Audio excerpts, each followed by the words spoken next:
Ce sont d'abord les méthodes de l'État qui choquent les opposants. Ils réclament davantage de concertation et de transparence sur ce projet d'enfouissement des déchets nucléaires. Le bois dont il est question est un bois dans lequel une autorisation illégale de défrichement a été délivrée, annulée par le tribunal administratif. Ça n'a pas empêché une partie de défrichement.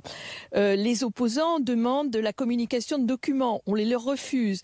Ils demandent de la concertation, on la leur refuse. Un projet dont la sûreté ne peut pas être garantie selon l'ASM, l'autorité de sûreté nucléaire. Et pour cause, les pays qui ont choisi cette option il y a des années, comme l'Allemagne ou les États-Unis, font face aujourd'hui à des incidents graves. C'est un projet qui est tel qu'il y aura des rejets en surface très importants dans tous les cas, qu'on ne pourra pas intervenir en cas d'accident s'il y a un incendie souterrain, ce qui est tout à fait possible, qu'il y a des risques énormes.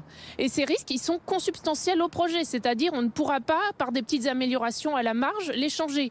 La majorité estime que les solutions mises en œuvre jusqu'ici sont inefficaces. Elle admet que ce projet reste toutefois une solution provisoire. Ce projet CIGEO permet d'avoir une solution d'attente. Mais vous savez, les déchets nucléaires... Enfouissement à 500 mètres sous terre. Voilà, et ça nous permettra, s'il y a des évolutions technologiques, dans 50 ans, dans 100 ans, dans 2 siècles, parce que les déchets nucléaires ont une durée de vie extrêmement longue, de pouvoir réintervenir. C'est scientifiquement la meilleure des solutions. Réponse des opposants, c'est surtout la plus chère des solutions, entre 30 et 35 milliards d'euros.